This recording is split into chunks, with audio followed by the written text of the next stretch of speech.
नमस्कार माझा रुक्मिणी पांडुरंगा महायोग पीठे तटे भीमरत्यां वरं पुंडरीकाय दातुं मुनींद्रै समागत्य तिष्ठन्तमानन्द कंदं परब्रह्मलिंगं भजे पांडुरंगं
कथेचा विस्तारू बाबाजी सद्गुरु दास तुका काय माझी वाणी मानेल संतासी रंजऊ चित्तासी या फुलिया जयांचे केलिया स्मरण होय सकल विद्येंचे अधिकरण तेची वंदू श्री चरण श्री गुरूंचे ते नमस्कारो नियाता कलावज्ञ जीवोद्धरार्थावतारम कलांकांक तेजोदिका मोदिवक्रम खलानीशवादा पणोदार दक्षम समाधिस्थ मूर्तिं भजे ज्ञानदेवं नमो ज्ञानेश्वरा नमो ज्ञानेश्वरा नमो ज्ञानेश्वरा नमो ज्ञानेश्वरा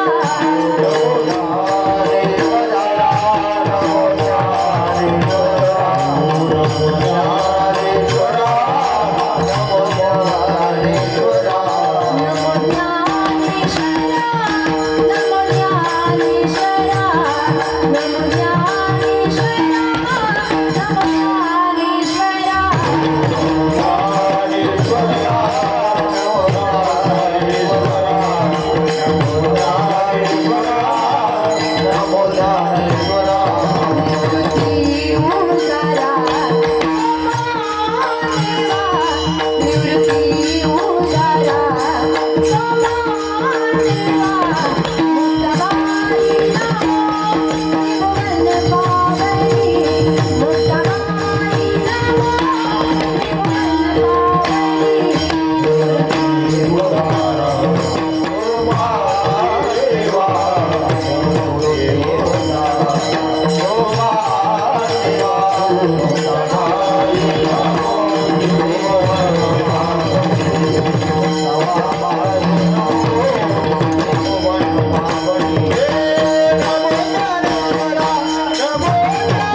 संतापायी पूर्व पुण्य जरी होती सानुकूळ अंतराय मूळ नुपजे तेथे तुका म्हणे हेची करावी मिरासी बळी संतापायी द्यावा जीव पूर्व पुण्य जरी होती सानुकूळ अंतराय मूळ नुपजे तेथे प्रस्तुत प्राप्त प्रसंगी प्राप्त स्थळी सेवेकरिता निवडलेला अभंग महान भगवत भक्त विश्ववंद्य महाराष्ट्र भूषण असणारे देहूचे प्रसिद्ध साधू वैराग्याचा मूर्तिमंत पुतळा आणि वारकरी संप्रदायाच्या कलशस्थानी असणारे वैराग्य मूर्ती तुकोबराय यांचा संत भेट आणि कृपेचं महात्म्य वर्णन करणारा उत्कृष्ट 4 चरणाचा अभंग सेवेकरिता निवडलेला आहे. विठ्ठल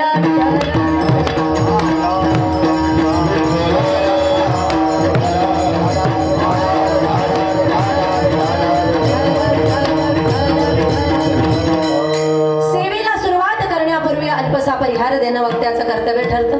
प्रस्तुत कार्यक्रम किमनिमित्ताने आहे, आपणा सर्वांना ज्ञातच आहे. तरी देखील महाशिवरात्रीच्या दिव्य अशा पर्वकालावर दरवर्षीप्रमाणे सालाबादाप्रमाणे या ठिकाणी आपल्या या पारडी गावामध्ये अखंड नाम सप्ताहाचं आयोजन केलं जातं. याही वर्षी या सप्ताहाचं या ठिकाणी आयोजन नियोजन केलेलं आहे. हे वर्ष या वर्षीचं फार विशेष आहे. विशेष का? कारण भगवान भोले बाबांच्या मंदिराचा कळस बसवण्याचा कार्यक्रम या वर्षी केला जाणार आहे. भगवान भोले बाबांच्या चरणी सेवा आपल्याला समर्पित करायची आहे. भगवान महादेवाला प्रिय काय आहे? महादेवाला प्रिय आहे रामकथा. आणि म्हणून भगवान रामचंद्रजींना जी प्रिय असणारी कथा आहे त्या रामकथेचं पानही आपण या ठिकाणी करत आहोत आणि त्या रामकथेची सेवा सुद्धा मला प्राप्त झालेली आहे. याही आधी आपल्या गावामध्ये येऊन 9 वर्षापूर्वी श्रीमद भागवत कथेचा सेवा करण्याचा लाभ प्राप्त झाला होता. त्याही वेळेस या ठिकाणी कीर्तनही सेवा प्राप्त झाली होती. याही वर्षी हा लाभ आणि ही सेवा माझ्या वाट्याला आलेली आहे. पुन्हा एकदा आपण सर्वजण या ठिकाणी सेवेमध्ये हजर आहात. ही सेवा करत असताना फक्त मला बोलायचंय आणि तुम्हाला ऐकायचंय असं नाही. हा एकपात्री प्रयोग या ठिकाणी अजिबात चालणार नाही. कारण या ठिकाणी ही सेवा आपल्याला सगळ्यांना मिळून करायची आहे. म्हणून जेव्हा जेव्हा या ठिकाणी विठ्ठल विठ्ठल म्हटलं जाईल त्या वेळेस हात मोकळे करून हाताने टाळी वाजवून मुखाने भजन करायचे आणि भगवान परमात्म्याच्या या सेवेमध्ये सगळ्यांनी सहकार्य करायचे. विठ्ठल विठ्ठल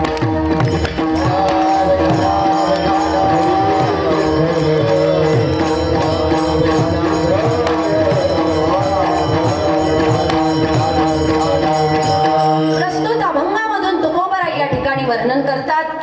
या अभंगामध्ये वर्णन करतात की जिथेही जा तिथे माणसाचं कपाळ सोबत येतं आणि हे कपाळ कधीही माणसाचा पिछा सोडत नाही आणि या कपाळामुळेच जीवनामध्ये सगळ्या काही गोष्टी घडत असतात. म्हणून जर कपाळामधल्या रेषा बदलवायच्या असतील, कर्म बदलवायचं असेल तर एकच आहे की संत समागम जीवनामध्ये घडला पाहिजे. हा संत समागम जीवनामध्ये केव्हा घडेल? जेव्हा मागच्या जन्माचं पुण्य असेल त्यावेळेस जीवनामध्ये साधू संत महात्मे भेटतील, विशेष लाभ जीवनामध्ये प्राप्त होईल आणि हेच खरं भाग्याचं लक्षण आहे. आपण सर्वसामान्य जीव ज्याला भाग्य म्हणतो ते भाग्याचं अजिबात लक्षण नाही. जर अहोभाग्याने जीवनामध्ये संत भेट झाली तर त्यांच्या चरणावर आपल्याला सर्वस्व अर्पण करायचं आहे. जर आपण सर्वस्व अर्पण केलं तर आपला उद्धार झाल्याशिवाय राहणार नाही. हा झाला अभंगाचा सरळ साधा अर्थ. विठ्ठल विठ्ठल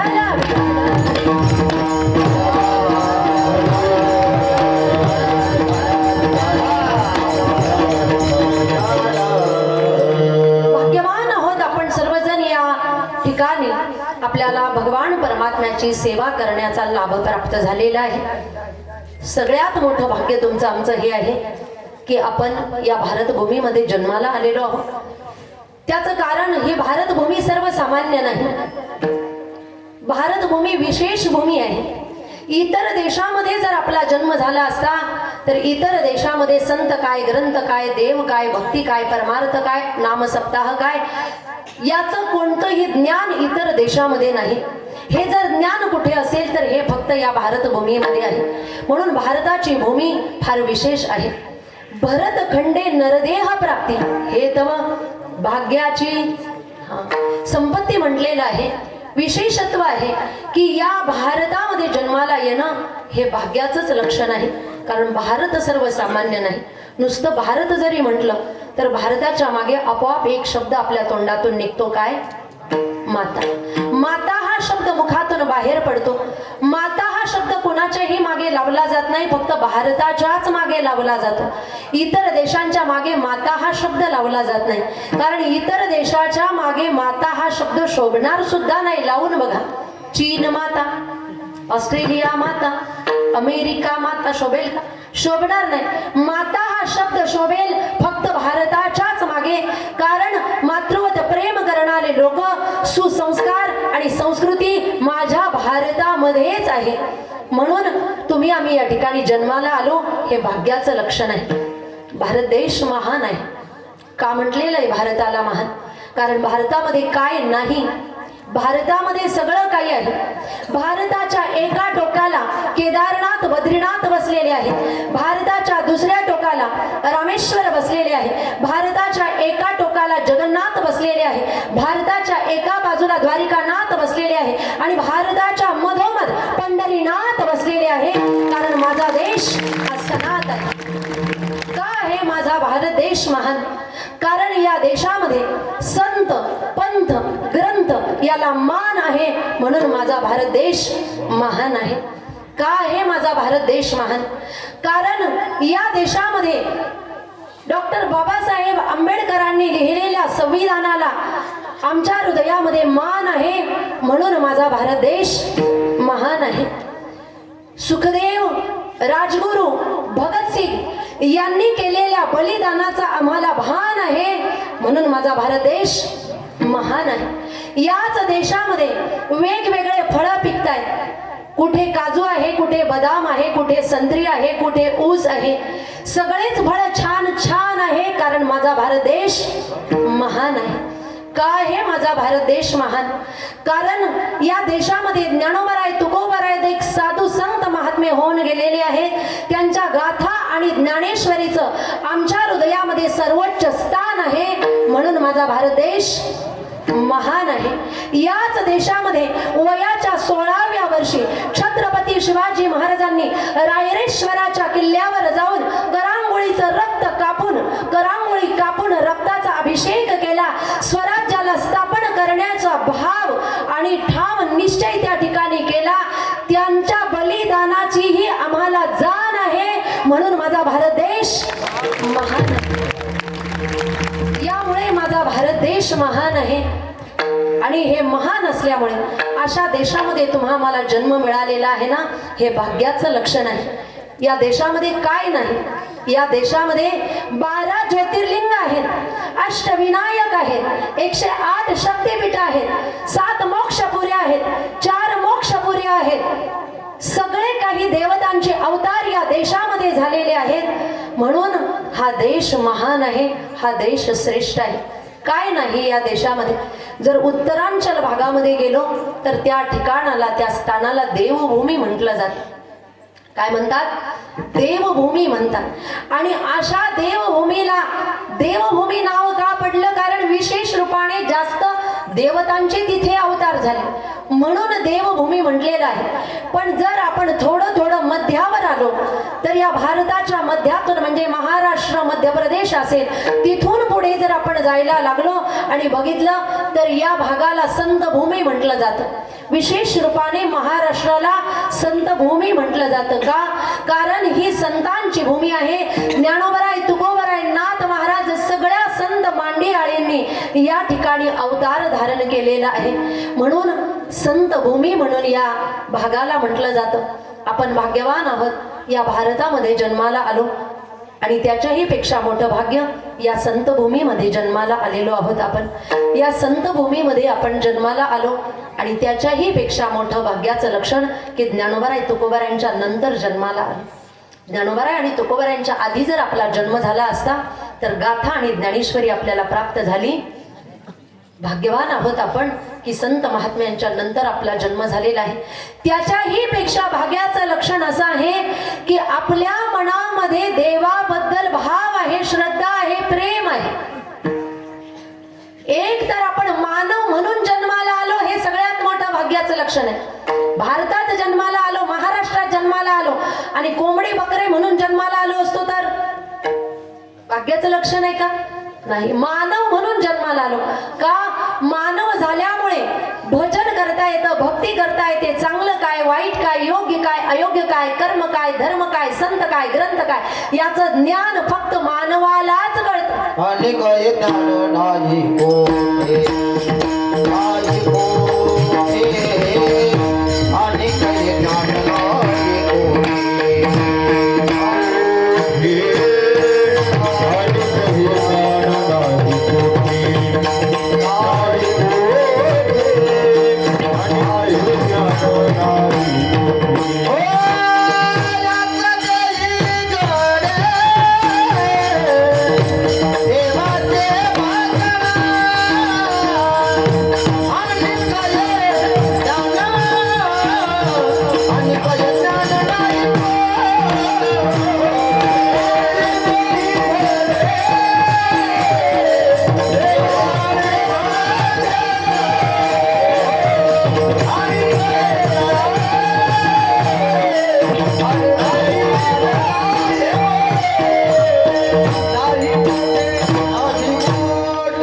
देही घडे देवाचे भजन आणि कहे ज्ञान नाही कुठे.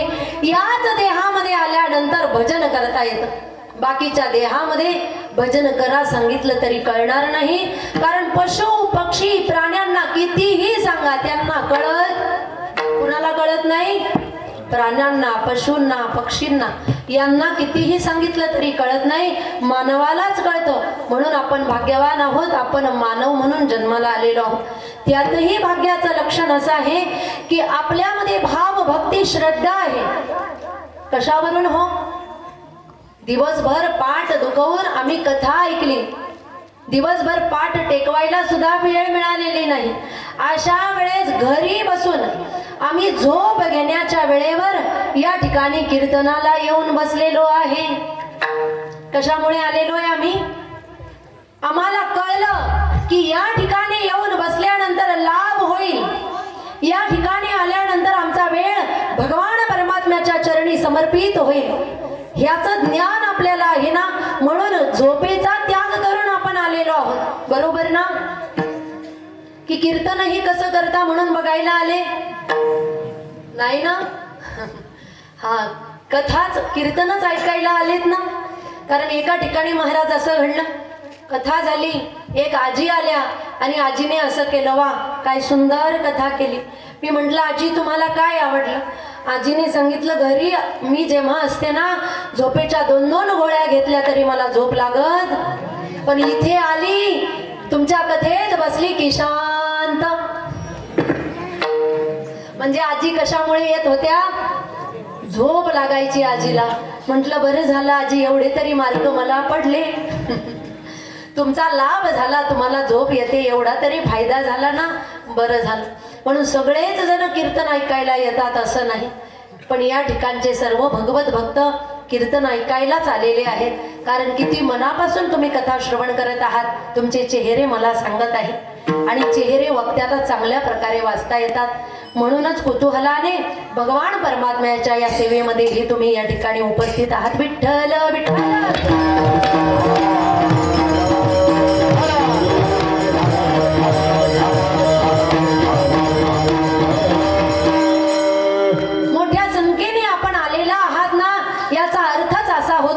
आपण भगवत भक्त आहे, अंतरामध्ये परमार्थ आहे. हे सुद्धा भाग्याचं लक्षण आहे.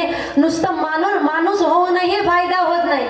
नाहीतर मोठमोठ्या गावामध्ये कथा असतात, 15-15 हजार लोकसंख्या असते आणि मंडपामध्ये 2,000 लोक असतात. मग त्यांना बाकीच्यांना भाग्यवान म्हणता येईल का? माणसं म्हणून जन्माला आल्यानंतर नाही, त्यांना भाग्यवान म्हणता येणार नाही. अंतरात भक्ती नाही तर काय अर्थ आहे देहाचा आणि काय अर्थ आहे या जीवनाचा?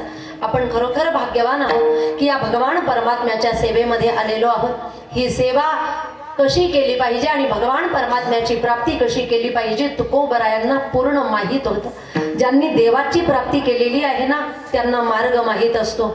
देव कुठे, कसा, केव्हा भेटेल, कशाने भेटेल संत महात्म्यांना माहीत असतं.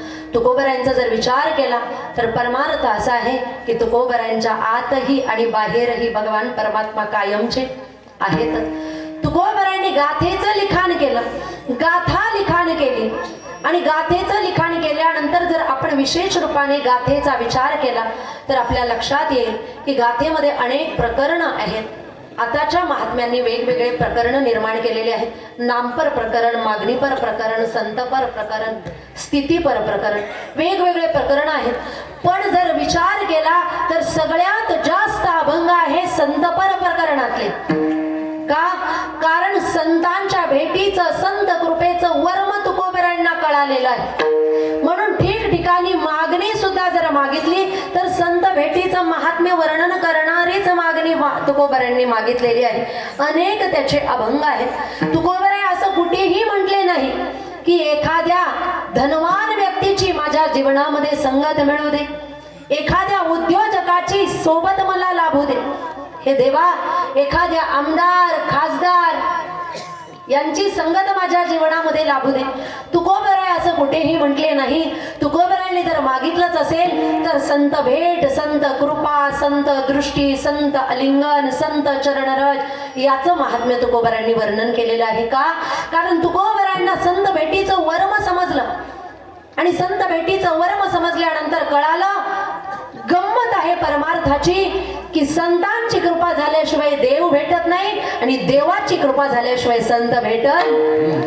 हे गंमत आहे त्या ठिकाणी तुकोबराय. संत या ठिकाणी भगवान परमात्म्याच्या भक्तीचे संत कृपा झाल्याशिवाय देव भेटत नाही ना.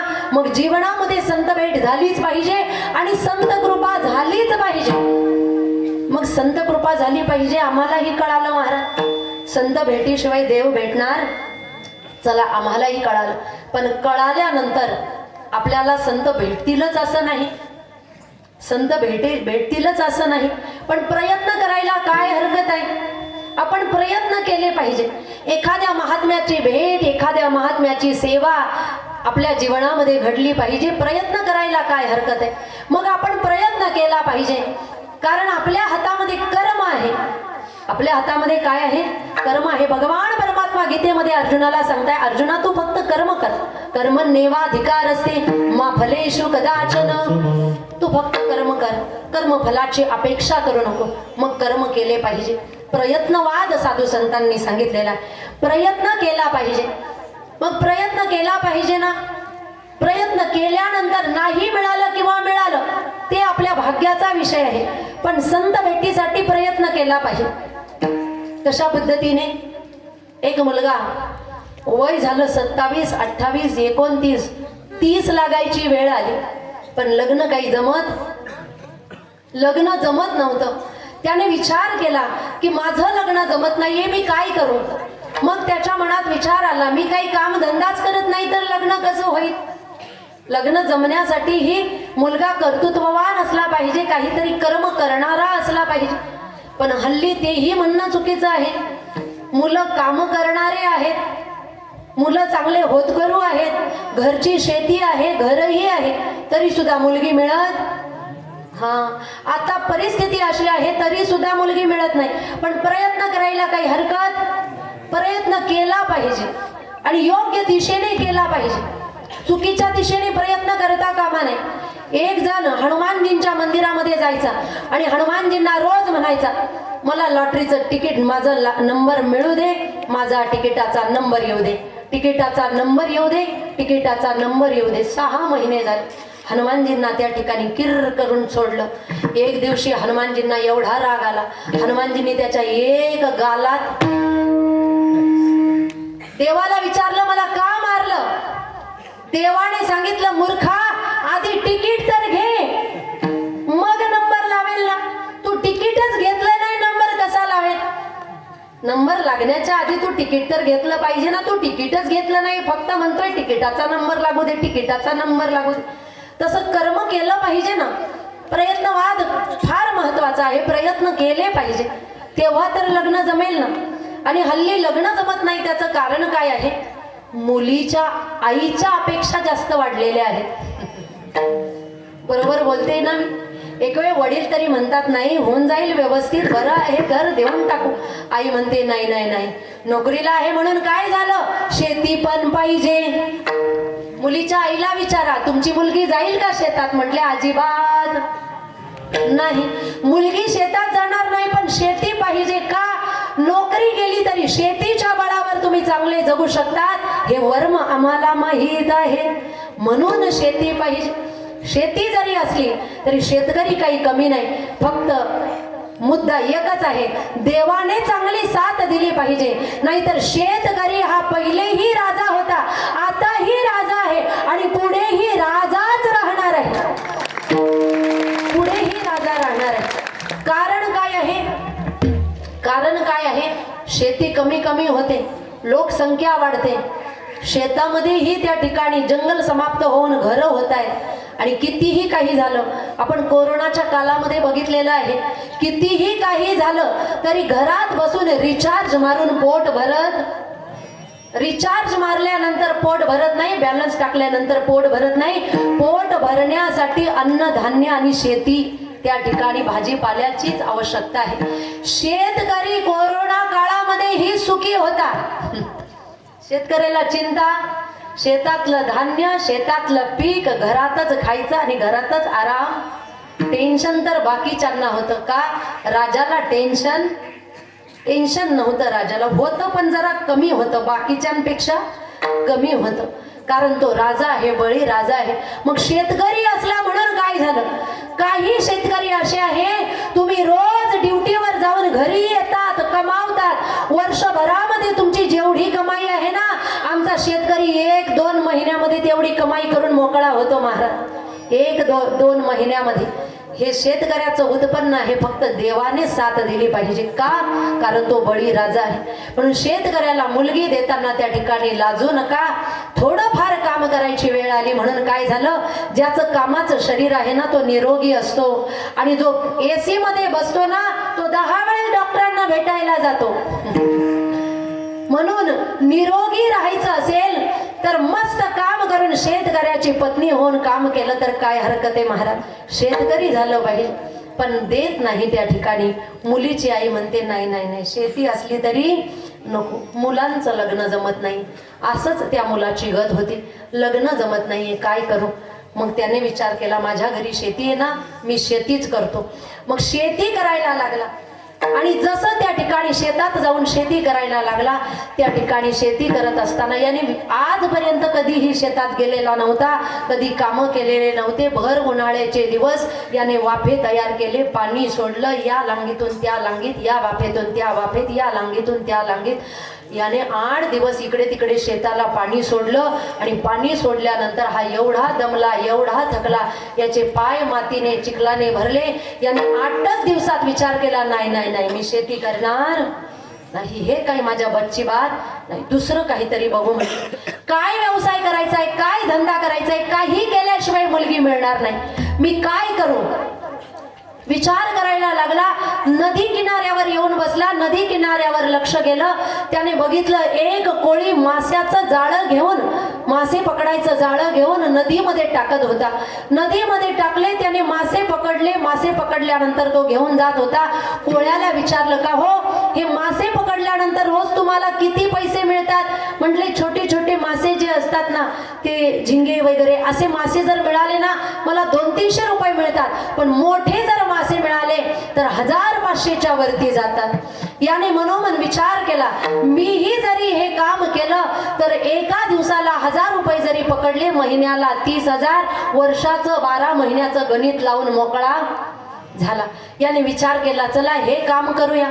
काम केल्याशिवाय लग्न होणार नाही. गेला महाराज, जाळं आणलं, नदी किनारी जाऊन बसला. आता हा काही जातीवंत कोळी नव्हता. याने जाळं घेतलं, नदीमध्ये फेकलं. आणि नदीमध्ये जाळं टाकल्यानंतर याला काही सवय नव्हती. याच्या जाळ्यामध्ये मासे काही अटकले नाही. छोटे छोटे छोटे मासे आले, छोटे छोटे मासे आले. आणि छोटे मासे आल्यानंतर विकल्यानंतर पैसेही कमी मिळाले. कारण काय आहे? जेनो काम तेनो करे, दुजो करे गोता खावे. ज्याचं काम त्यालाच जमतं. दुसऱ्याने स्टाईल मारण्याची चूक करायची नाही. हल्ली काय आहे, दुसऱ्यांची स्टाईल मारण्याचा जास्त लोकांना सवय पडलेली आहे. दुसऱ्यांचं बघून बघून त्या ठिकाणी जीवनामध्ये बदल करण्याची सवय लोकांना पडलेली, स्टाईल मारण्याची. ती जशी दिसते ना, मी तसा भांग पाडून बघेन. हा जसा करतो ना, मी तसे कपडे घालून बघेन. आमच्या कॉलेजमध्ये एक मुलगा होता, रोज वेगवेगळा भांग पाडायचा, रोज वेगवेगळा भांग पाडायचा. केसही बरेच मोठे वाढवून ठेवलेले होते. एकदा आमच्या कॉलेजच्या अकाउंटन्सीच्या सरांनी विचारलं, काय रे तुझा भांग रोज बदललेला असतो, तुझी हेअरस्टाईल रोज बदललेली असते, काय आहे? रोज नवीन नवीन त्या ठिकाणी हेअरस्टाईल करून येतो. त्यांनी सांगितलं, सर एक दिवस मी अमिताभ बच्चन सारखा भांग पाडतो, एक दिवस मी राजेश खन्ना सारखा भांग पाडतो, एक दिवस मी शाहरुख खान सारखा भांग पाडतो. का? त्यांच्यासारखा मी दिसला पाहिजे म्हणून. सरांनी एक दिली आणि सर म्हटले, मूर्खा, अरे त्यांच्यासारखा भांग पाडून तू त्यांच्यासारखा दिसशील का? तू तुझी स्टाईल अशी मार की तुझ्यासारखा भांग बघून त्यांनी पाडला पाहिजे असा तू वाग. तू तुझं काहीतरी नवीन कर, दुसऱ्यांचं काही बघू, तुझं काहीतरी नवीन कर ना. दुसऱ्यांची स्टाईल मारण्याचा तू काही विचार करू नको. तसंच याने सुद्धा करून बघितलं पण काही सक्सेस झाला नाही. याने विचार केला, काही फायदा नाही, हेही करून मला काही मिळणार नाही, मग दुसरं काहीतरी करू. काय करू? रस्त्याने चालायला लागला. विचार करतोय, काही केल्याशिवाय तर मुलगी मिळणार नाही ना. बघा, लक्षात ठेवा, जर आपली मुलगी द्यायची असेल ना तर संपत्ती बघून देऊ नका. मुलगी जर बघायची असेल ना तर मुलगा हा शीलवान असला पाहिजे, स्वतः कमवणारा असला पाहिजे आणि मुलगा निर्व्यसनी असला पाहिजे. मुलाला मानवीय व्यवहार माहिती असला पाहिजे. एवढे जरी गुण मुलामध्ये असतील तरी सुद्धा मुलगी द्यायला काही हरकत. श्रीमंत बघून दिला आणि व्यसनामध्ये महिन्यात जर सगळी राख रांगोळी केली तर पैसा शिल्लक राहणार नाही. पण जर शीलवान असला, समजदार असला, थोडं कमावणारा असला तरी सुद्धा काही कालावधीनंतर झोपडीचा बंगला तो केल्याशिवाय राहणार. म्हणून मुलगा बघताना श्रीमंतच बघितला पाहिजे असं नाही. याने विचार केला, काय करू? रस्त्याने जाताना त्याने बघितलं, रस्त्याच्या एका बाजूला एक भगवे वस्त्र परिधान केलेले साधू बसलेले होते.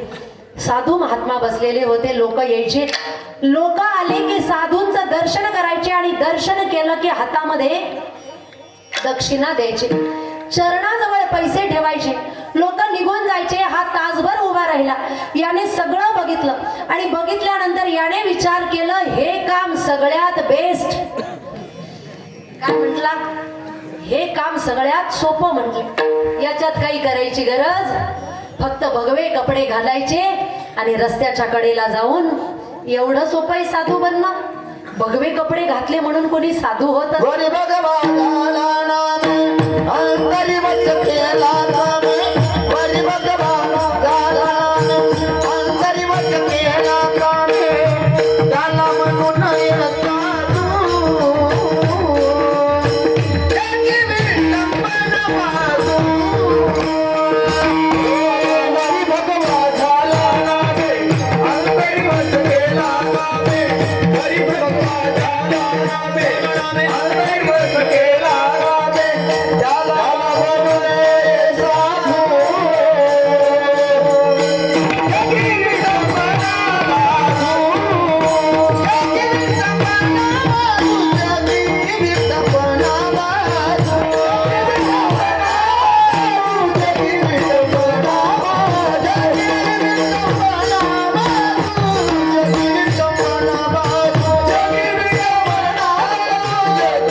नाही.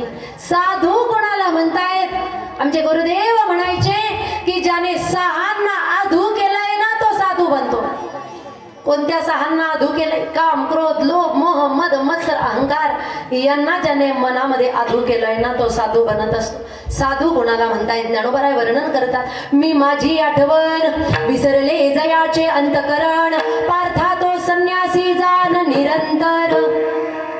मी आणि माझा जो विसरलाय तो साधू किंवा तो संन्यासी म्हटला जातो. भगवे वस्त्र घातल्यानंतर कोणी साधू होत नाही.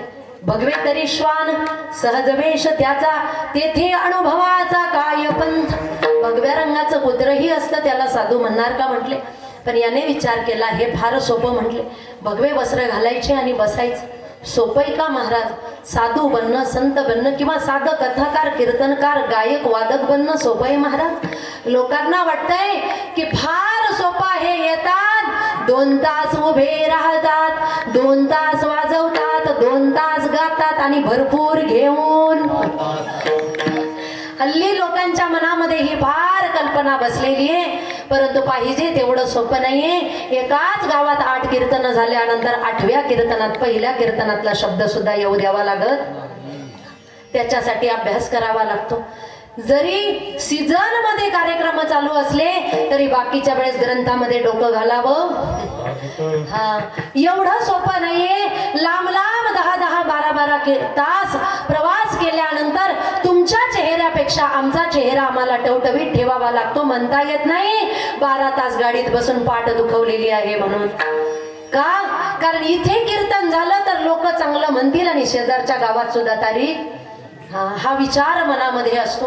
सोपं नाहीये महाराज. साधं गायक आणि वादक जरी असले सोपी गोष्ट नाहीये. आयुष्यातले बरेच वर्ष पखवाज वादनामध्ये त्यांनी घालवलेले असतात. आयुष्यातले बरेच वर्ष गायनाची प्रॅक्टिस करण्यासाठी त्यांनी घालवलेले असते. 16 वर्षापासून आळंदीमध्ये राहत असताना आम्ही बघतोय पहाटे 3 वाजता थंडी असेल काहीही असेल तरी छोटे मुलं असो मोठे माणसं असो पखवाज घेऊन प्रॅक्टिस करताय. झोपेचा त्याग करताय. ज्या वेळेस आपण साखर झोपेमध्ये असतो त्यावेळेस ते प्रॅक्टिस करताय.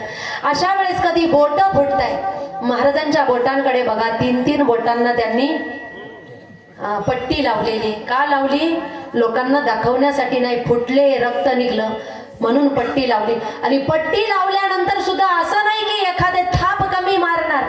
असं सोपंय महाराज. पण लोकांना हल्ली फार सोपं वाटतं, फार सोपं वाटतं. रात्र झाल्यानंतरही काही ठिकाणी थांबा म्हणून लोक म्हणत नाही. अशा वेळेस प्रवास करून घरापर्यंत जावं लागतं. आणि आपल्या जवळच घटना घडलेली काही दिवसापूर्वी. गायन वादन करून जाणारे त्या ठिकाणी गायक वादक ऍक्सिडेंट असा झाला की दोघही जण त्या ठिकाणी वारले. त्याच ठिकाणी त्यांच्या ऍक्सिडेंटमध्ये प्राण गेलेले आहेत. एवढं सगळं का घडतंय? सोपं नाहीये, अवघड आहे. पण लोकांना वाटतं फार सोपं आहे, पण तेवढं ते सोपं नाही. तसं याला वाटलं हे सोपं आहे, आपण हे करूया. भगवे वस्त्र आणले, परिधान केले, रस्त्याच्या कडेला बसला आणि जसा बसला त्या ठिकाणी वाट बघतोय. कुणी येत नाही, कुणी दर्शन करत नाही, दान नाही, दक्षिणा नाही, काहीच नाही. याने बरेच प्रयत्न केले. 1 दिवस, 2 दिवस, 3 दिवस, 4 दिवस. नेमकी ज्या गावाच्या जवळ तो जाऊन बसला होता त्या गावामध्ये 8 दिवसापासून चोऱ्या होत होत्या. गावकऱ्यांनी विचार केला की दिवसा साधू बनून बसत असेल आणि रात्री चोऱ्या करत असेल.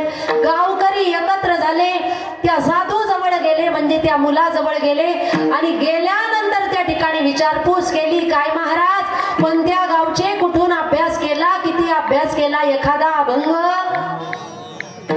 याला काही अभंग येत? एखादी ज्ञानेश्वरीची ओवी, गीतेचा एखादा श्लोक? काहीच नाही. याला काहीच येत नव्हतं, काहीच येत नव्हतं. लोकांना समजलं हा काही साधू. जसं पकडलं महाराज, गावात नेलं, झाडाला उलट चांगलं आणि चांगलं ठोकलं, भरपूर ठोकलं. याला भरपूर मार मिळाला आणि मार मिळाल्यानंतर जेव्हा सुटला त्यावेळेस सुटल्यानंतर हा म्हणायला लागला, खेती करने को गया तो लांगा लूंगा, खेती करने को गया तो लांगा लूंगा, मच्छी पकड़ने को गया तो झांगा झूंगा, और साधू बनने को गया तो उल्टा टांगा. साधू बनायला गेलो, उलट टांगलं, चांगलाच मार बसला. प्रयत्न करून बघितले पण यशस्वी झाला नाही. कारण काय आहे, इथल्या रेषांमध्ये लिहिलेलं असेल ना तेच त्या ठिकाणी घडत असतं. प्रयत्न करायला काही हरकत नाही, पण कधी कधी प्रयत्न केल्यानंतर घडतं सुद्धा. 1% प्रयत्नवाद आणि बाकीची भगवत कृपा कार्य करत असते. पण प्रयत्न त्या ठिकाणी असला पाहिजे, प्रयत्न असला पाहिजे, त्याचा काही फायदा झाला नाही. तसंच असतं, जे जीवनामध्ये असतं ना ते घडल्याशिवाय राहत नाही. त्या रामायणामध्ये सगळ्यात जास्त रामप्रभूंना मदत करणारं पात्र कोणतं? कोण? हनुमानजी. सीता शोध घेण्यापासून तर युद्धामध्ये मदत करण्यापासून, लंका दहन करण्यापासून तर संजीवनी बुटी आणण्यापासून सगळी मदत, जास्तीत जास्त मदत हनुमानजींनी केली. पण हनुमानजींना काय मिळालं? काय मिळालं हनुमानजींना?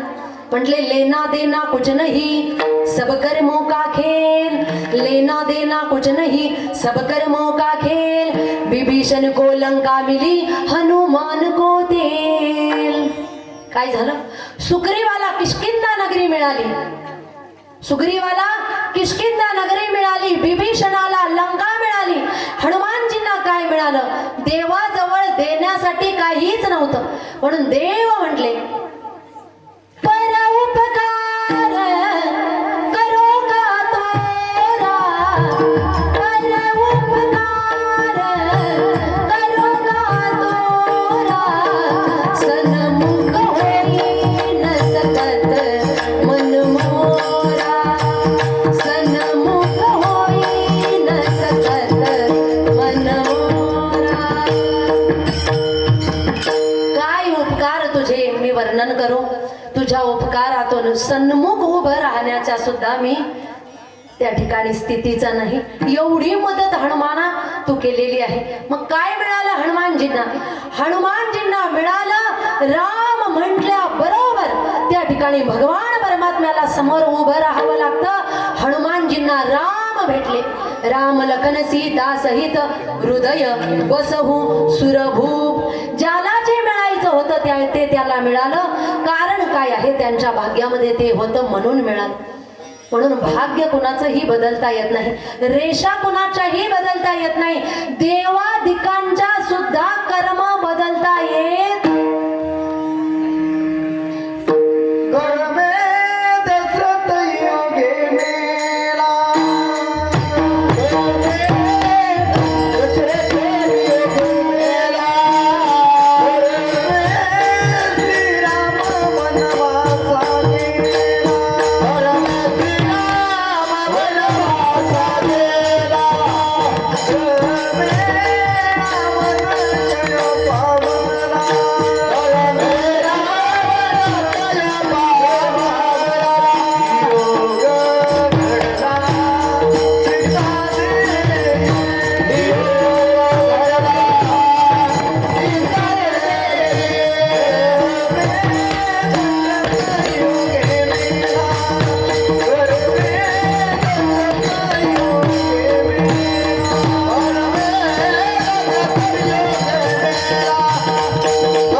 कर्माचा लेखा न चुके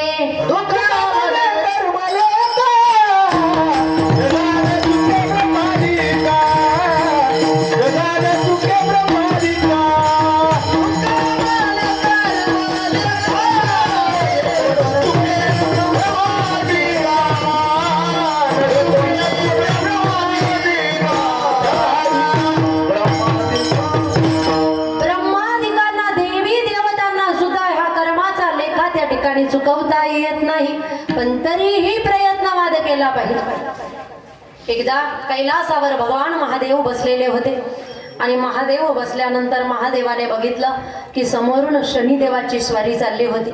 शनिदेवाला बघितलं आणि आवाज दिला, शनिदेव नमस्कार. शनिदेव उभे राहिले आणि महादेव म्हटले, काय मग कुठे फेरफटका, कुठे निघाले? विचारल्यानंतर शनिदेवाने सांगितलं, माझं नेहमीचं काम, ज्याच्या राशीवर नंबर असेल त्याच्या राशीवर जायचं आणि जेवढं पाप केलं असेल तेवढं भोगायला लावायचं. हे माझं काम, मी चाललोय म्हटले. आता ऐकलं ना, शांत बसावं, पण महादेव काही बसले नाही आणि सहज म्हटले, काय मग आमच्या राशीवर कधी? काय म्हटले? आमच्या राशीवर. आता तो प्रसाद आहे आणि राशीवर शनी यांना काही चांगली गोष्ट आहे, पण विचारलं आमच्या राशीवर कधी? म्हटले थांबा डायरी बघतो. रोज निशी काढली, शनिदेवाने पानं पलटले आणि महादेवाचं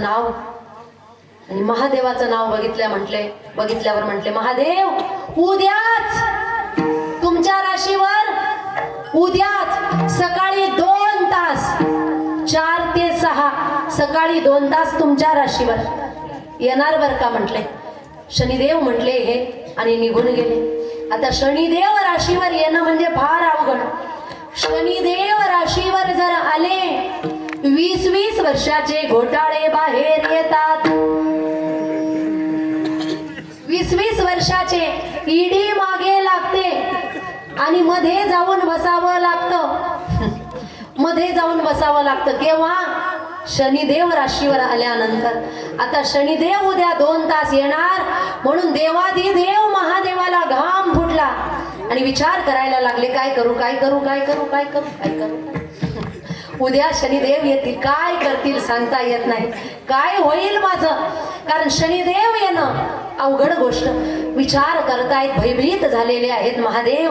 आणि दुसऱ्या दिवशी शनी राशीवर येण्याच्या आधी 4 ते 6 राशीवर येण्याच्या आधी 2लाच उठले महादेव. 2 वाजता उठले, नदी जवळ गेले, कुंभक केलं. कुंभक म्हणजे श्वास रोखून ठेवावा लागतो, त्याला म्हणतात कुंभक. कुंभक केलं, नदीत जाऊन बसले आणि नदीच्या तळाशी जाऊन मांडी घालून ध्यान करायला बसले. 2 वाजेपासून 2 वाजले, 3 वाजले, 4 वाजले, 5 वाजले, 6 वाजले, 7 वाजले आणि 7 वाजता महादेव पाण्याच्या बाहेर. जसे महादेव पाण्याच्या बाहेर आले, वरती शनिदेव मांडी घालून बसलेले होते. महादेव म्हटले, मग शनिदेव 4 ते 6 माझ्या राशीवर येणार होते ना, काय झालं? म्हटले काय नाही झालं. देवादिदेव महादेवाला श्वास रोखून 4 तास पाण्यात बसवलं. म्हटले अजून काय केलं पाहिजे? देवाला पाण्यात बसवलं, कुंभक करून थंडगार पाण्यात सकाळी सकाळी. अजून काय केलं पाहिजे महादेवा? तुम्ही पापच काय केलंय? एवढाही त्रास तुम्हाला होणार नव्हता, पण तुम्ही स्वतः करून घेतला. त्रास होता 2 तास, तुम्ही बसले 5 तास. अजून काय पाहिजे? म्हणजे शनी मागे लागते. देवादिकांनाही त्या ठिकाणी हा लेखा चुकत नाही. म्हणून फक्त प्रयत्न करणं हवा हातात आहे. ज्ञानोबराय म्हणतायत की अशाच पद्धतीने मनुष्याचं सुद्धा त्याचं कपाळ सोबत येतं. कपाळ सोबत येणं म्हणजे काय? शास्त्राच्या भाषेमध्ये, ग्रंथाच्या भाषेमध्ये कपाळ म्हणजे दैव, नशीब, कर्म आणि प्रारब्ध हे मनुष्याच्या नेहमी सोबत येत असतं. अभंगाच्या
जेथे जावे तेथे कपाळ सरीसे लाभतो विशेष संत संगे.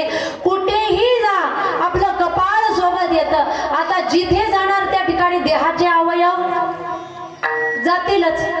असं होईल का की घाई घाई मध्ये मी कीर्तनाला आले माझं नाकच घरी राहिलं हो म्हणता येईल असं? घाई घाईने मी कीर्तनाला आले पण येता येता माझा हात किंवा पायच घरी राहिला हो म्हणता येईल का? असं म्हणू शकतो की घाई घाईने आलो पण चप्पल घरी राहिली हो हे ठीक आहे नाही का? घाई घाईने आलो पण मोबाईल घरी नाही राहत महाराज. एक वेळ मूल हरेल पण मोबाईल हरणार. मोबाईल नाही हरवत, मूल हरवेल एखादीच पण मोबाईल नाही हरवणार. कारण काय आहे? पूर्वी 3 गरजा होत्या, अन्न वस्त्र निवारा. आता 5 आहे, मोबाईल चार्जर. आता 5 गरजा झालेल्या आहेत. एक वेळ माणसाच्या पोटात काही नसेल पण मोबाईल मध्ये रिचार्ज. मोबाईल विसरत नाही. म्हणजे काय आहे? देह ज्या ठिकाणी जाईल अवयव सोबत जात असतात. तुकोबराय म्हणताय जिथे जाणार तिथे कपाळ सोबत. कपाळाचा अर्थ आहे प्रारब्ध, दैव, नशीब, कर्म. ते सोबतच असतं. ते कधीही त्या ठिकाणी बदलत नाही, सुटतही नाही. ज्ञानोबराय ज्ञानेश्वरीमध्ये म्हणतात ललाटीचे लिहिले नमोडे काही केले काळे गोरे पान धुतले फिटून नेणे. जे ललाटीचे लिहिले काहीही केलं तरी न मोडे काही केले काहीही केलं तरी त्याच्यामध्ये बदल करता येत नाही. पण एक मानवाचा प्रकार असा आहे की जे बदल करण्याचं सामर्थ्य ठेवू शकतं. 4 प्रकारचे माणसं ज्ञानोबारांनी ज्ञानेश्वरीमध्ये वर्णन करून सांगितलेले आहे. भक्त नाही म्हणत मी. भक्ताचे 4 प्रकार वेगळे. अर्थार्थी जिज्ञासू ज्ञानी ते भक्त वेगळे. मी मानवाचे 4 प्रकार सांगते. ज्ञानोबारांनी माणसांचे 4 प्रकार सांगितलेले. पहिला प्रकार ज्ञानोबाराय वर्णन करतायत. पहिला प्रकार आहे आज्ञार्थी. आज्ञार्थी म्हणजे काय? ज्यांना स्वतःचंही हित कळत नाही आणि दुसऱ्यांचंही हित कळत नाही त्यांना म्हणतात आज्ञार्थी. कसे असतात आज्ञार्थी? तर ज्ञानोबारांनी एक उदाहरण दिलेलं आहे. ज्ञानोबाराय म्हणतात एक पतंग नावाचा पक्षी असतो. हा पक्षी काय करतो? लाईट असेल, प्रकाशाचं द्योतक ज्या ठिकाणी असेल किंवा दीपक लावलेला असेल त्या ठिकाणी पुन्हा पुन्हा जातो, पुन्हा पुन्हा झडप मारतो आणि झडप मारल्यानंतर त्याच्या झडप मारण्याने दिवाही विझवतो आणि तोही जळून मरतो. काय म्हणतायत ज्ञानोबाराय? आपण आगी जळे नागवी जगाचे डोळे पतंगो जैसा जळे दीपाचे नी. असा हा आहे. कसा? स्वतःही जळतो अंधारही करतो. असे काही लोक असतात ज्यांना स्वतःचंही हित कळत नाही आणि जगाचं सुद्धा हित त्यांना कळत नाही. 1-2 मित्र होते आणि दोघंही मित्रांमध्ये नेहमी कॉम्पिटिशन असायची. एकाने जे केलं दुसरा तेच करायचा. एकाने ठरवलं म्हटले मी महादेवाची आराधना करेन. सगळ्यात लवकर प्रसन्न होणारा देव कोणता? महादेव. म्हणून त्यांना भोळं देवदैवत म्हटलेलं आहे. म्हटले मी महादेवाची आराधना करेल. दुसरा म्हटला मीही करेन. बसले दोघंही आराधना करायला. अंतःकरणापासून पहिल्याने आराधना केलेली होती आणि आराधना केल्यानंतर दुसऱ्यानेही केलेली होती. पण पहिला नंबरचा अधिक जास्त मनापासून आराधना करणारा भगवान महादेव प्रकट झाले आणि प्रकट झाल्यानंतर त्या ठिकाणी पहिल्याला म्हटले काय देऊ तुला? तू मनापासून चिंतन केलेलं आहे पण तुला जे देणार ना ते तुझ्या शेजारच्याला दुप्पट देणार. अज्ञानी आहे पण केलं ना त्याने भजन. याने विचार केला माझ्या दुप्पट त्याला मिळेल ना. हे काही बरोबर? माझ्या दुप्पट दुसऱ्याला मिळायला नको. मग याने काय मागितलं? म्हटले देवा जर द्यायचंच असेल ना तर 1 डोळा फुटू दे, 1 हात तुटू दे, 1 पाय. म्हणजे माझ्या दुप्पट शेजारच्याला मिळलं की त्याचे 2 डोळे, 2 हात, 2 पाय. स्वतःचं ही हित नाही आणि दुसऱ्यांचं सुद्धा हित नाही. याला म्हणतात अज्ञार्थी. ज्यांना आपलंही चांगलं कळत नाही आणि दुसऱ्यांचंही चांगलं कळत नाही. स्वतःही वारीला जात नाही आणि जाणाऱ्यांना म्हणतात ह्या रिकाम टेकड्यांना काही काम. काय गरज आहे म्हटले एवढा मोठा सप्ताह करण्याची? काय गरज आहे पैसे घालण्याची? काय गरज आहे वारीला जाण्याची? वेड्या एकदा येऊन बघ ज्ञानोबारांच्या वारीला आणि त्या ठिकाणी आळंदीला आल्यानंतर तुला कळेल हा सुख सोहळा स्वर्गी. असा सुख सोहळा स्वर्गात सुद्धा नाही. एकदा येऊन बघ. तिथे आल्यानंतर तुला कळेल, पायवारी जरी निघाली तरी काय दिमाखात माझ्या ज्ञानोबरायांचा रथ निघतो, काय सजवलेला असतो. एखाद्या राजा महाराजाची त्या ठिकाणी स्वारी निघावी तसे माझे ज्ञानोबराय त्या ठिकाणी रथात बसून निघताय. टाळ घोष चालू असतो आणि त्या ठिकाणी भगवान नामाचं चिंतन चालू असताना हजारो वारकरी न दमता न थकता ज्ञानोबरांच्या मागे मागे चालतायत. वेड्या, तुला काय समजेल ते सुख? तू ही वारीला जात नाही, कमीत कमी दुसऱ्यांना तरी अडवू. स्वतःचा स्वार्थ कळत नाही, दुसऱ्यांनाही त्या ठिकाणी चांगलं करू देत अज्ञार्थी. दुसरे आहे स्वार्थी. हे स्वार्थी कसे असतात? फक्त त्यांना आपलं चांगलं झालेलं चांगलं कळतं, आपलंच भलं झालेलं त्यांना चांगलं कळतं. कशा पद्धतीने? स्वतःच भलं व्हावं असं त्यांना वाटतं. एकदा प्रवास चालू असताना त्या ठिकाणी एक माणूस बसलेला होता, अति स्वार्थी माणूस. अचानक कुठून तरी आग लागली, शेजारच्या माणसाच्या कपड्यांना लागली. त्या माणसाची होती मोठीच मोठी दाढी. आता दाढीचे केस होते मोठे, ते केस लागले जळायला. जसे केस जळायला लागले त्या ठिकाणी तो काय करीन? काय करेल? आग विझवेल, केसाची आग विझवेल. याने बघितलं की हा आग विझवतोय. हा म्हटला, थांबा थांबा थांबा, माझ्याकडे बिडी आहे पण काडी पेटी नाही, एकदा मला बिडी पेटवून घेऊ द्या, मग तुमची दाढी विझवा. म्हणजे तुमच्या दाढीला आग लागली तरी चालेल, तुमची दाढी जळाली तरी चालेल, पण माझी बिडी पेटली तैसे मने वाचा काय, बलदया दुःख देत जाय, स्वार्थ साधित न पाहे पराचे हित. माऊली वर्णन करतात, दुसऱ्यांचं हित न बघता फक्त स्वतःच हित बघणारे काही लोक असतात. विचार करा, अशाच पद्धतीने फक्त स्वतःच हित माझ्या राजांनी बघितलं असतं तर वडील तर आदिलशहाच्या दरबारी नोकरी करत होते, पोटाला पाहिजे तेवढं मिळत होतं, काही गड किल्ले ताब्यामध्ये होते, सेवेकरी भरपूर होते. काय गरज होती छत्रपती शिवाजी महाराजांना लढण्याची? मुठभर मावळे हातामध्ये घेऊन सुद्धा त्या ठिकाणी ते लढले. आणि एवढंच काय, त्या ठिकाणी अफजल खानाला भेटायला गेले. चिंता होती आऊसाहेबांना, काय होईल? काहीही होऊ शकत होतं. भरपूर सैन्य घेऊन तो आलेला होता. अशा स्थितीमध्ये जीवाची पर्वा न करता अफजल खानाच्या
आणि रयतेच्या कल्याणासाठी त्यांनी स्वतःच्या देहाचा आणि जीवाचा आणि माता पित्यांचाही विचार केलेला नाही, पत्नी मुलं बाळांचा विचार केला नाही. राजे होते म्हणून आज आपण आनंदामध्ये आहोत. जर राजे नसले असते तर आपल्याला आजचा आनंद सुद्धा मिळाला नसता. उपकार आहे त्यांचे. स्वार्थ त्यांनी सोडला. ज्यांनी स्वार्थ सोडला ना, चंद्र सूर्य असेपर्यंत त्यांचं नाव या जगामध्ये झाल्याशिवाय राहत नाही. असे लोक होऊन गेलेले आहेत आणि स्वराज्याची स्थापना ज्यांनी केलेली आहे. पण तुम्ही आम्ही किती स्वार्थी आहोत. थोड्या पैसा करता, थोड्या स्वार्था करता, थोड्या कामा करता दुसऱ्यांशी गोड बोलणार. काम झालं की माणूस सुद्धा माणसाला ओळखत नाही. स्वार्थी काही लोक असतात. तिसऱ्या प्रकारचं आहे, ज्ञानोबराय वर्णन करतात, तिसऱ्या प्रकारचे जे आहेत ते आहे स्वार्थही साधतात आणि परार्थही साधतात. हे कसे लोक आहेत? स्वार्थ साधणारे आणि परार्थ साधणारे. जशी नदी वाहते, उगम स्थानापासून वाहत वाहत त्या ठिकाणी समुद्रापर्यंत जाते आणि समुद्राला जाऊन मिळते, तिचंही कार्य करते आणि जिथून वाहते तिथे आजूबाजूच्या लोकांना धन्य करते, पवित्र करते, जल देते. फेडीत पापताप, पोखीत तिरीचे पादप, समुद्रा जाय आप गंगेचे जैसे. ज्ञानोबराय वर्णन करतात. अशी गंगा नदी आहे, ती तिचंही कार्य करते आणि दुसऱ्यांचं पाप तापही दूर करते. तसाच सूर्य आहे, तो सूर्य काय करतो? तो स्वतः सुद्धा त्या ठिकाणी जळतो आणि जगाला त्या ठिकाणी प्रकाश दाखवतो. असं कार्य सूर्याचं आहे. म्हणजे स्वार्थही साधतात आणि परार्थ सुद्धा साधतात. पण एक वर्ग असा आहे जे अजिबात स्वार्थ साधत नाही. देहाची राख रांगोळी झाली तरी चालेल, पण जगाचं कल्याण झालं पाहिजे. त्यांना म्हणतात संत महात्मा.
देह कष्ट भीती परोपकारे. परोपकारासाठी त्या ठिकाणी आपल्या जीवनामध्ये काय होतंय स्वतःचा विचार करत नाही असे संत महात्मे असतात.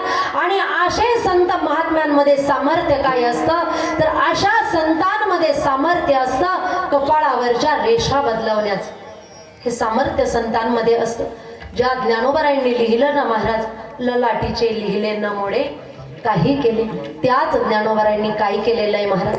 पूर्वी 700 वर्षापूर्वी संस्थानिक राजे असायचे. असे संस्थानिक राजे जेव्हा असायचे तेव्हा एक राजा होता. घडलेली घटना मी तुम्हाला सांगते. त्या राजाचा विवाह झाला. विवाह पश्चात राणीला पहिली मुलगी, दुसरी मुलगी, तिसरी मुलगी, चौथी मुलगी, पाचवी मुलगी, एक एक मुली झाल्या. 8वी 9वी ही मुलगी झाली. राजाने राणीला सांगितलं, या वेळेस जर तुला मुलगी झाली तर मुलीलाही संपवेल आणि तुलाही मृत्यूदंड मिळेल. राणीने विचार केला काय केलं पाहिजे.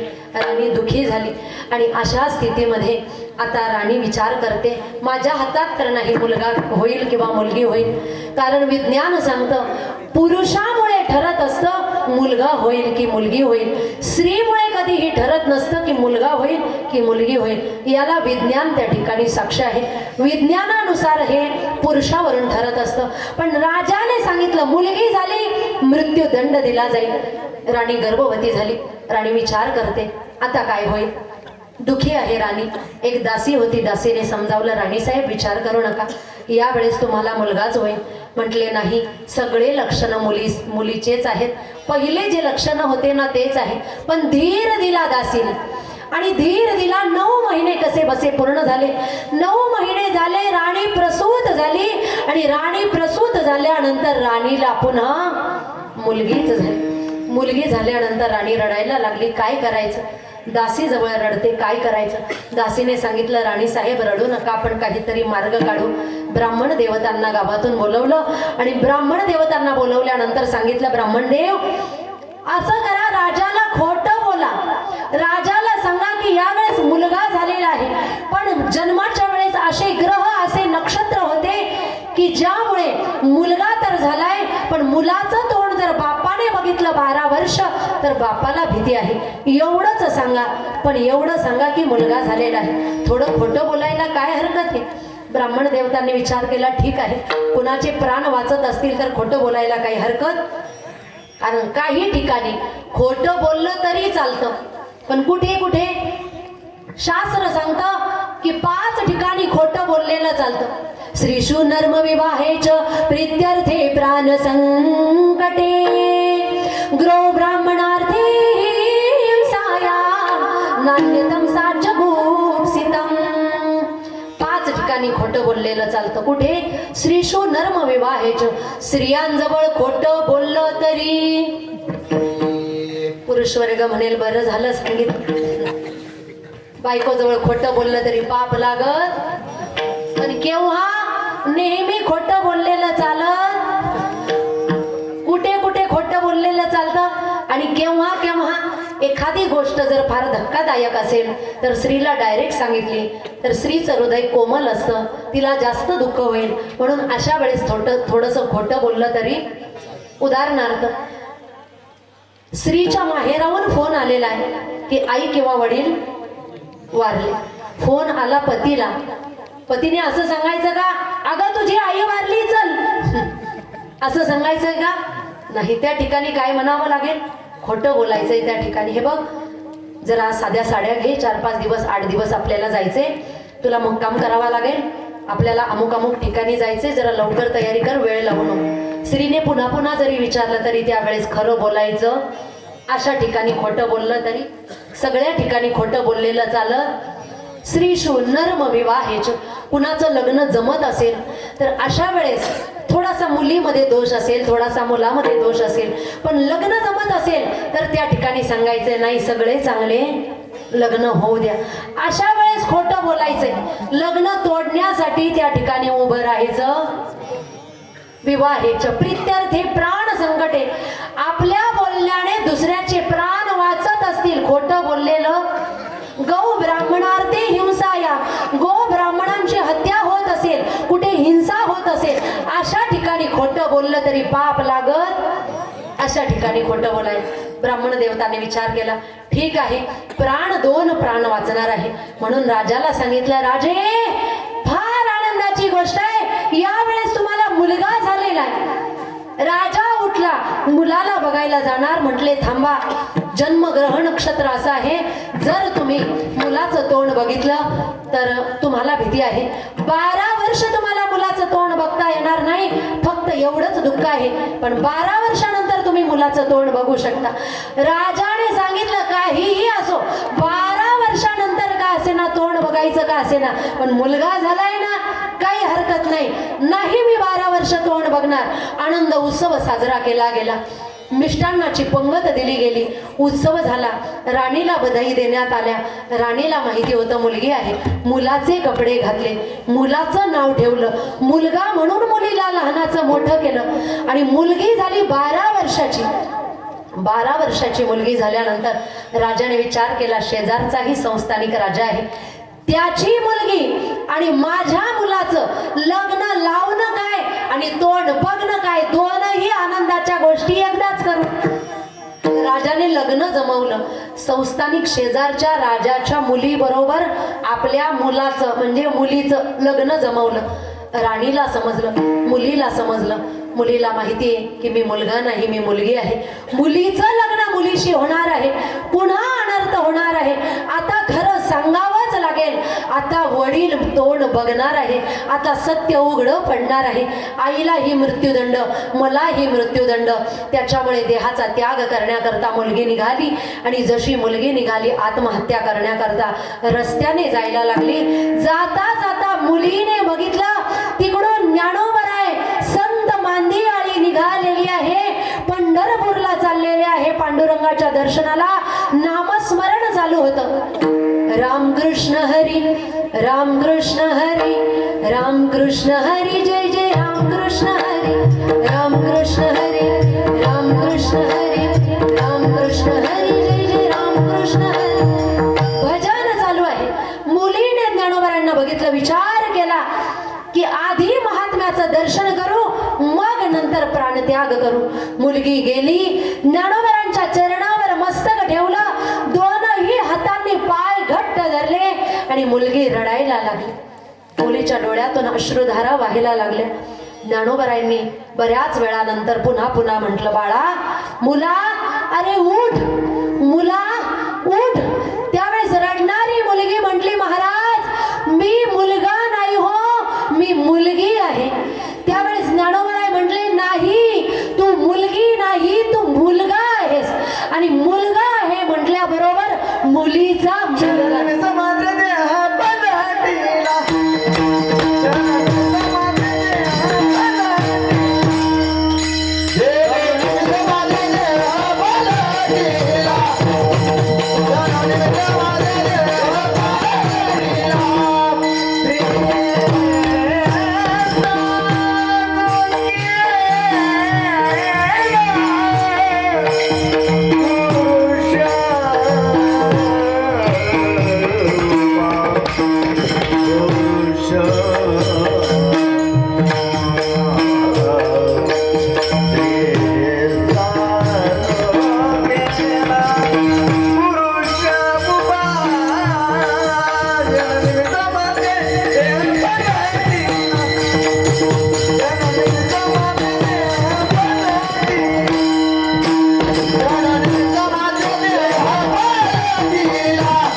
तो केला पुरुष उभा.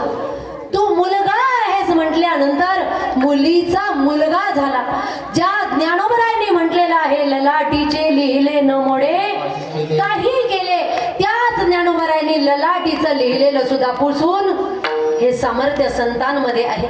हे सामर्थ्य संतांमध्ये आहे. म्हणून तुकोबराय म्हणतायत की लाभ होतो, विशेष लाभ होतो संत संगतीमध्ये. उदाहरण आहे भागवतातलं, आपल्याला माहीत आहे, आपण नेहमी श्रवण केलेलं आहे. आत्मदेव ब्राह्मण आत्महत्या करण्याकरता गेले. एका महात्म्याचं दर्शन घेतलं, मरणार होते. महात्म्याने विचारलं, का आलेले आहेत? म्हटले, आत्महत्या करायला. कशासाठी? मुलबाळ नाही. त्यावेळेस त्या महात्म्यांनी स्पष्ट शब्दात सांगितलेलं आहे, सप्त जन्मावधी तव पुत्र नैवच नैवच, 7 जन्म तुला पुत्र संतान होणार नाही. पण म्हटले, महाराज संत महात्मे काहीही करू शकता ना, मी मरेन, प्राण सोडेन, पण माझ्या मरणाचं पातक तुमच्या मस्तकावर बसेल. महाराजांना करुणा निर्माण झाली. संत हृदय नवनीत समान, आशीर्वाद दिला, अभिमंत्रित करून एक फळ दिलं, हे फळ घे, तुझ्या पत्नीला खाऊ घाल, तुला मुलगा होईल. त्या महात्म्यांनी काय केलं, फळ दिलं आणि खरोखर ते फळ घरी नेलं. धुंदुलीने खाल्लं नाही, तो भाग वेगळा, गाईने का असेना खाल्लं, पण मुलगा झाला. ज्या महात्म्यांनी सांगितलं होतं सप्त जन्मावधी तव पुत्र नैवच नैवच, ते महात्मे त्याच जन्मात मुलगा देणार होते. हे सामर्थ्य संतांमध्ये आहे. म्हणून तुकोबराय म्हणतायत, जेथे जावे तेथे कपाळ सरीसे, लाभ तो विशेष संत संगे. संतांच्या संगतीमध्ये विशेष लाभ होतो. कोणता लाभ? एक साधनात्मक लाभ, एक साध्यात्मक लाभ. साध्य काय? हे देवाची प्राप्ती होते. संत भेटीने काय होतं? देवाची प्राप्ती होते. आणि साध्यात्मक लाभ काय होतो? आपल्यामध्ये भक्ती, ज्ञान, वैराग्य निर्माण होतं, मुमुक्षत्वाची प्राप्ती होते. साधनात्मक सुद्धा लाभ होतो. असे संत महात्मे जीवनामध्ये केव्हा भेटतील? तर म्हणतायत, पूर्व पुण्य जरी होती सानुकूळ, अंतराय मूळ नुपजे तेथे. जर पूर्व जन्माचं भाग्य पुण्य असेल तर जीवनामध्ये संत भेट होते, सतसंगाची प्राप्ती होते. श्रीमद भागवतामध्ये म्हटलेलं आहे, भाग्योदयेन बहुजन्म समर्जितेन सतसंग मंच लभते पुरुषो यदा वै अज्ञान हेतु कृत मोह मदांधकार नाशम विधाय हि तदोदयते विवेकः. भाग्योदयेन बहुजन्म समर्जितेन, तेव्हा सतसंग मंच लभते, भाग्याचा उदय ते हे जोडी संत पाय. पूर्व पुण्य जरी होती सानुकूळ अंतराय मूळ नुपजे तेथे. जर पूर्वजन्माचं भाग्य असेल, पुण्य असेल, तर अशा संतांची भेट जीवनामध्ये होते. हेच भाग्याचं लक्षण आहे. पण तुम्ही आम्ही भाग्य कशाला म्हणतो, तर त्या ठिकाणी तुकोबराय सांगतायत, भाग्य तरी नोहे धनपुत्र दारा निकटवास बरा संताबाई. तुम्ही आम्ही भाग्याचं लक्षण कशाला म्हणतोय. कुणी म्हणतंय लग्न झालं भाग्यवान आहे. आताच्या परिस्थितीमध्ये भाग्यवानच म्हणावं. लग्न झालं बाबा रे तू भाग्यवान आहे. पण तुकोबराय म्हणतायत भाग्य तरी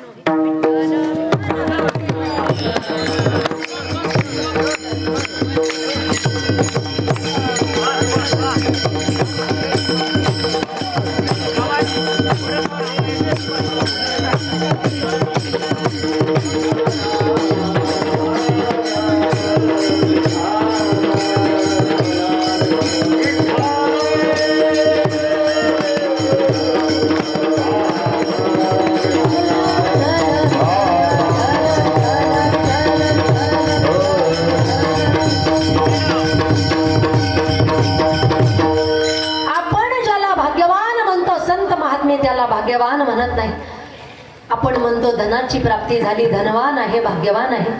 बाबा रे धन असलं म्हणून कोणी भाग्यवान होऊ शकत नाही. धनवान जरी असले तरी सुद्धा त्यांना सुद्धा दुःख असतं. म्हणून हे काही भाग्याचं लक्षण नाही. पुत्र झाला आपण म्हणतो भाग्यवान आहे. पुत्र होणं हे सुद्धा भाग्याचं लक्षण नाही. अनेकांना पुत्र होतात. तुला झाला म्हणून काय झालं, पण चांगला झाला तर भाग्याचं लक्षण म्हणावं लागेल. पण याला भाग्य म्हणत नाही. संत महात्मे भाग्य कुणाला म्हणतात, देवाला शरण गेले तो भाग्यवान आहे.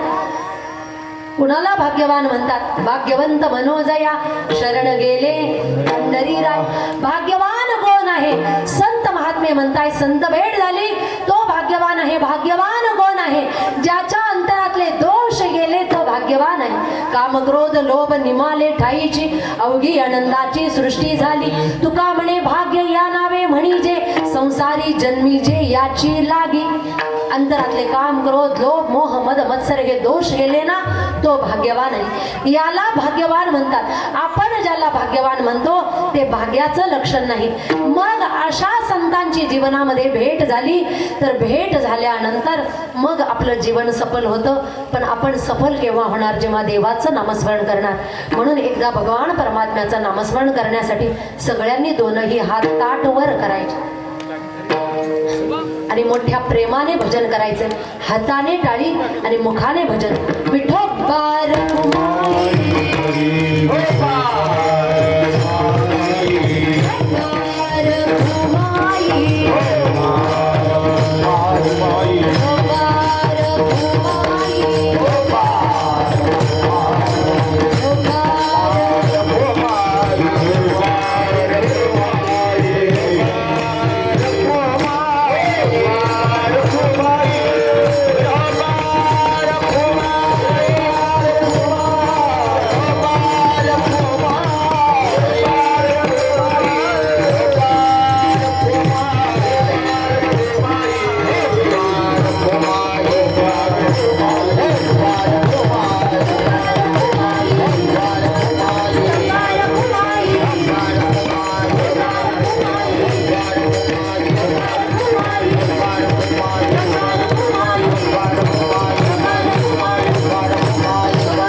जर भजन केलं तर आपण भाग्यवान होणार, तर आपला उद्धार होणार. म्हणून जीवनामध्ये जर संत भेट झाली तर संत भेट झाल्यानंतर काय केलं पाहिजे. तुकोबराय म्हणतात अशा संतांच्या चरणावर सर्व जीव भाव समर्पित करा. अभंगाचं शेवटचं चरण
अतिशय सुंदर ज्यांनी गायन आणि वादन सुद्धा केलेलं आहे.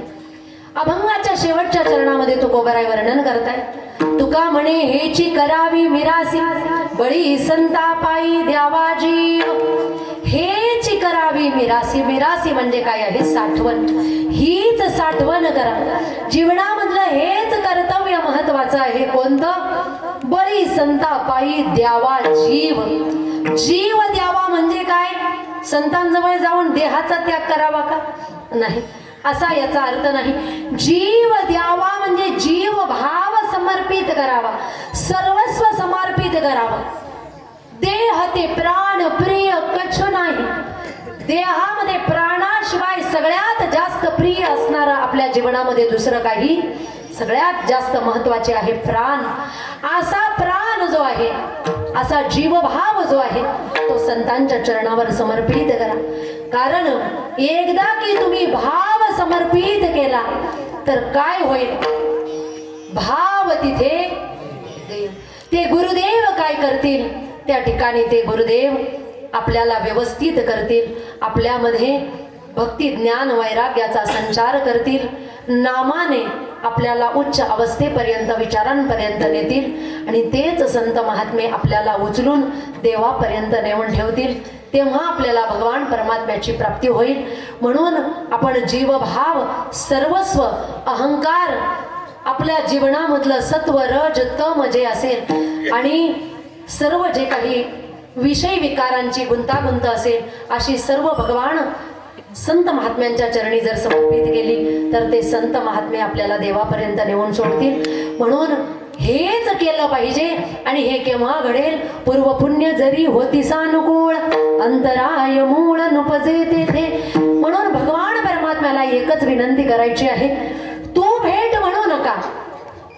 अशा संतांची भेट, अशा संतांची सेवा माझ्याकडून होऊ दे की ज्यांच्या सेवेने मला देवाची भेट होईल, देवाची कृपा होईल. म्हणून जीवनामध्ये आधी गुरु भेट, संत भेट झाली पाहिजे. संताविना प्राप्ती नाही ऐसे वेद देती वाही. अशा संतांची भेट होऊ दे की ज्या संतांमुळे मला तुला ओळखता येईल. नाहीतर समोर देव आला तरी सुद्धा ओळखता येत. असं म्हणतात महाभारतामध्ये कमीत कमी 200 वेळेस, कमीत कमी 200 वेळेस भगवान श्रीकृष्णाची द्वारिकाधीशांची भेट झाली होती दुर्योधनाला. परंतु एवढी भेट होऊन सुद्धा दुर्योधनाला देव कळाले नाही. का? जीवनामध्ये संत भेट नाही, संत कृपा नाही. संत भेट आणि संत कृपा झाली तर देवाला ओळखण्याची दृष्टी प्राप्त होते. म्हणून जीवनामध्ये प्रभो अशा संतांची कृपा आणि भेट माझ्या जीवनामध्ये होऊ दे, हीच भगवान परमात्म्याच्या चरणी प्रार्थना करत असताना पुन्हा एकदा मला ज्यांनी या ठिकाणी बोलवलं असे कार्यक्रमाचे आयोजक, नियोजक, संयोजक, समस्त ग्रामस्थ सगळ्यांच्या अनुषंगाने या ठिकाणी हा सप्ताह चालू आहे. सगळ्यांनी काया वाचा मनाने या ठिकाणी सेवा सगळेजण करत आहे. आणि या गावामधलं विशेषत्व असं आहे की एवढा मोठा समाज असताना एकदाच महिलांची पहिली पंगत जरी बसली तरी इथले तरुण वर्ग 5 मिनिटाच्या आत ही सेवा करण्यासाठी जात आहे. या तरुण वर्गासाठी एकदा सगळ्यांनी जोरदार टाळ्या वाजवायच्या. कौतुकास्पद गोष्ट आहे. हे संस्कार आहेत आणि गावाचे हे संस्कार त्या ठिकाणी वाढत असताना दिसत आहेत. कारण त्यांना कळतंय की आपण सेवा करतोय, आपण देवाची सेवा करतोय. ही सेवा कुठे ना कुठे कमी आल्याशिवाय राहणार नाही. आणि खरोखरच हे पारमार्थिक गाव तर आहे. म्हणून सर्व तरुण वर्ग सुद्धा पारमार्थिक आहे. भविष्यामध्ये हा सप्ताह अजून मोठा होईलच. याचं कारण आता ते वाढतायत, उद्या ते कार्यकर्ते आहेत. आणि अशा कार्यकर्त्यांना जर सप्ताह करायला लावला तर असे कार्यकर्ते याच्यापेक्षा 10 पटींनी मोठा सप्ताह या ठिकाणी केल्याशिवाय राहणार. कारण हे संस्कार या ठिकाणी जडलेले आहेत, रुजवलेले आहे. आणि हा वेल कुठे गेलेला आहे? गगनापर्यंत गेलेला आहे. म्हणून पुन्हा एकदा सगळ्यांचे मी या ठिकाणी आभार व्यक्त करते. या ठिकाणी उत्कृष्ट मृदंगाचार्य आहेत, त्यांनीही सुंदर साथ केलेली आहे. त्यांचेही मी या ठिकाणी मनपूर्वक आभार व्यक्त करते. सर्व गायक वृंद गुणीजन या ठिकाणी आलेले आहेत, त्यांनीही सुंदर साथ दिली. मी त्यांचेही या ठिकाणी मनपूर्वक आभार व्यक्त करते. आमच्या 2 भगिनी या ठिकाणी विनेकरी आणि चोपदार बनून उभ्या आहेत. त्यांनी सुद्धा या ठिकाणी धाडस केलं आणि तेही या ठिकाणी उभ्या राहिल्या. हेच पहिलं पाऊल या ठिकाणी आहे. हे पहिलं पाऊल पडल्यानंतर बाकीचे पाऊलं हे पटापट पडायला सुरुवात. मी काय म्हणते कळतंय ना तुम्हाला? हा झाशीच्या राण्या बाहेर आल्याशिवाय राहणार नाही, तेही परमार्थामध्ये पदार्पण केल्याशिवाय राहणार नाही. म्हणून दोनही भगिनींसाठी सुद्धा सगळ्यांनी जोरदार टाळ्या वाजवायच्या. त्याचबरोबर या ठिकाणी जी संस्था आलेली आहे कोणती आहे? बोरजा शिक्षण संस्था. तिथून ज्ञानराज माऊली, बोरजा गावाचं नाव आहे का? ज्ञानराज माऊली बोरजा या ठिकाणून सगळे विद्यार्थी या ठिकाणी आलेले आणि टाळ घेऊन उभे आहेत. दोन कन्या सुद्धा या ठिकाणी आहे. त्यांनीही सुंदर सहकार्य केलेलं आहे. कुणाची ही संस्था?